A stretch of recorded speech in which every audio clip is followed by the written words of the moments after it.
नमस्कार दोस्तों, मैं संतोष साहा। आज एक बार फिर से स्वागत करता हूं आज की इस डेली पॉडकास्ट वीडियो में।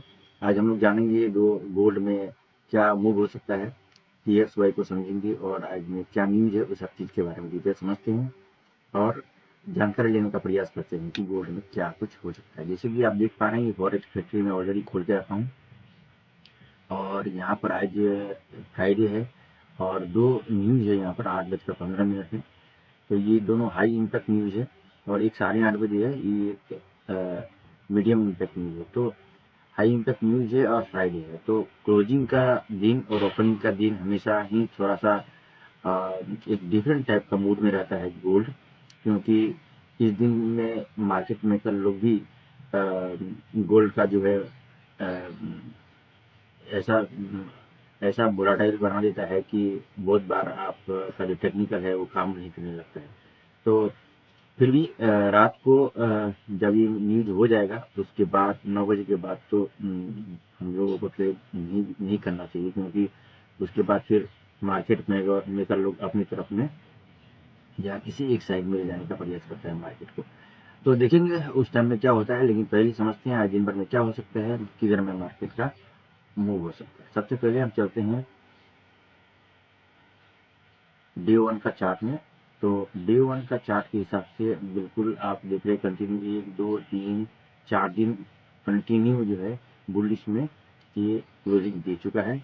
और जैसे मैंने बताया था, ये फेयर वैल्यू गैप वाला एरिया में अगर एक बार घुसेगा तो कोशिश करेगा पूरा कंप्लीट करने का, तो और वही उसी हिसाब से ये पूरा कोशिश कर रहा है कि पूरा फेयर वैल्यू गैप को कंप्लीट किया जाए।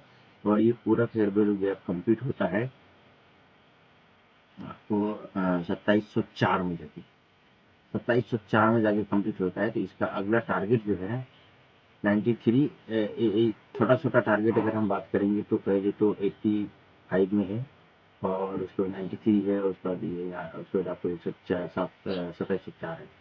लेकिन अगर डे 1 के हिसाब से हम बात कर रहे हैं यहाँ पर, तो ये 2704 या 2710 वाला एरिया, इस एरिया तक जाने का पूरा चांसेस है मार्केट का अब। और इस एरिया से ये रिजेक्ट हो सकता है। और अगर इस एरिया से रिजेक्ट हो जाता है, एकदम बिल्कुल ध्यान देने वाला बात है कि अगर इस एरिया से रिजेक्ट हो जाएगा तो फिर एक अच्छा खासा करेक्शन मिलेगा नीचे की ओर, मतलब एक हेयर एंड शोल्डर का जो पैटर्न बन जाएगा डे 1 में।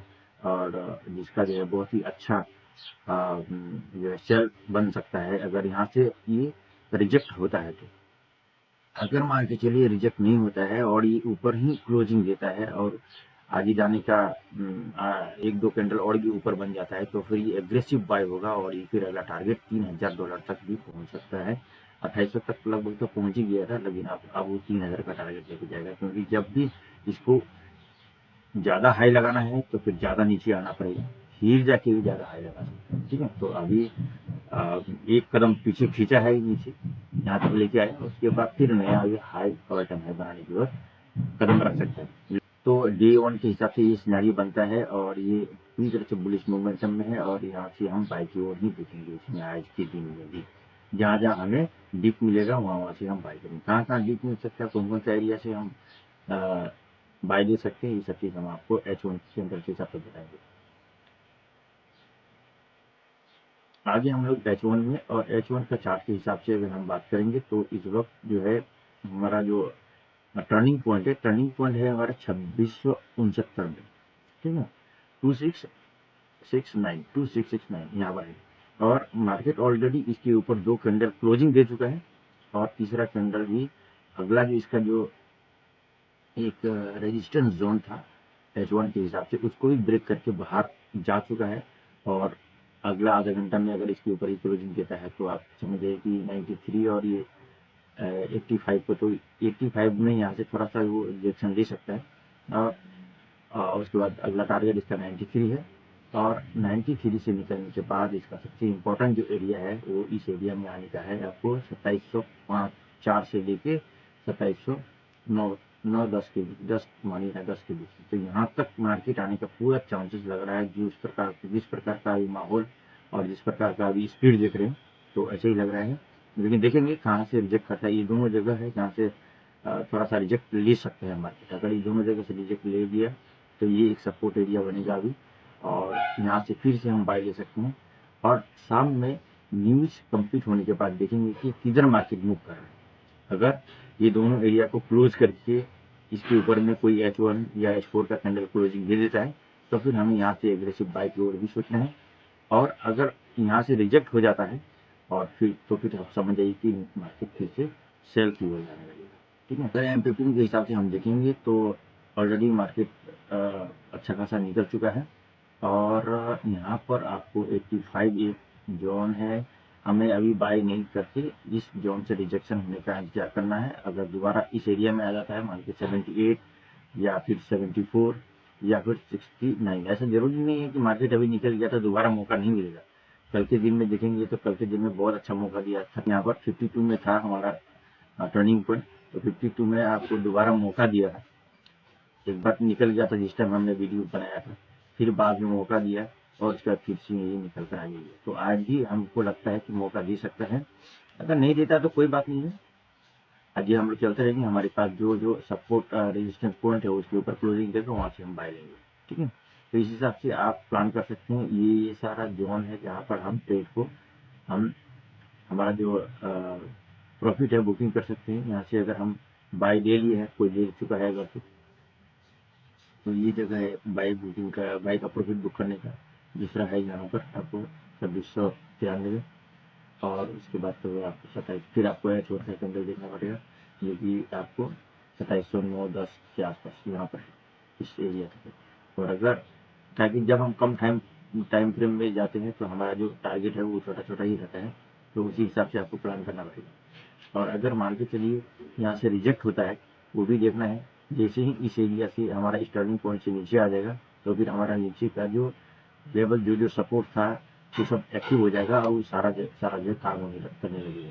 तो M15 के हिसाब से एक सपोर्ट जोन है 60 के पास में, और 60 के पास से अगर ये निकलता है तो फिर अगला आपको 41 के पास में, तो ये जो है एक सपोर्ट जोन है। और छोटा सा एक हल्का यहाँ पर भी है 2650 के पास, यहाँ पर 60 और 50 के बीच में भी एक बार आपको रिजेक्शन मिल सकता है। तो अगर मान के चलिए कि 2669 2669 से अगर नीचे क्लोजिंग देता है H1 में, तब जाके हम सेल की ओर देखना चाहिए। या तो फिर अगर हमें अच्छा सा कहीं पर सेटअप मिले फिर जाके हमें सेल की ओर देखना चाहिए।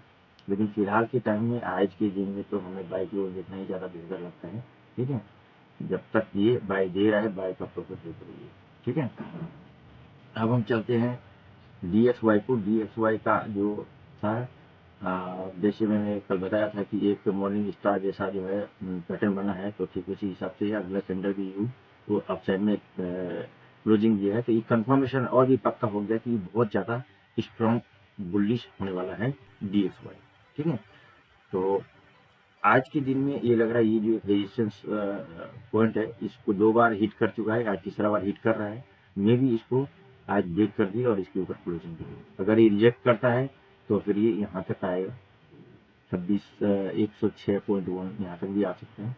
और देखते हैं, जहाँ तक चांसेस लगता है कल का जो डाटा है उसके हिसाब से इसको ब्रेक कर देना चाहिए आज और अपसाइड की ओर जाना चाहिए।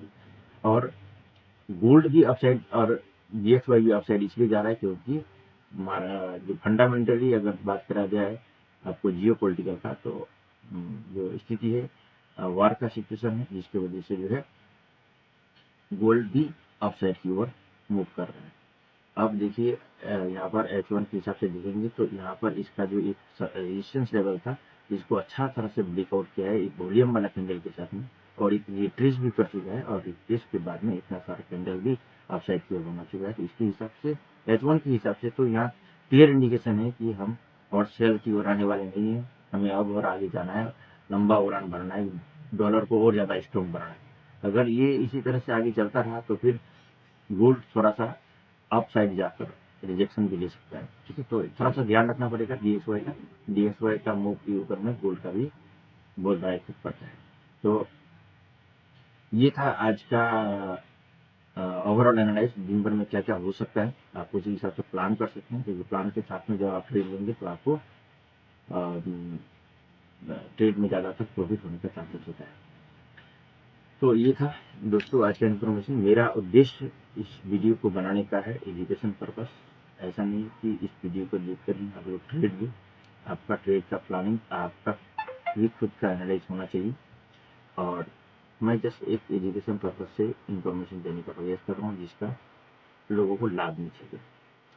तो अगर आप लोग हमारा वीडियो को पसंद करते हैं तो ज़रूर लाइक शेयर एंड सब्सक्राइब भी करिए। और यहाँ तक वीडियो को देखने के लिए आप सभी लोगों को हृदय से बहुत बहुत धन्यवाद।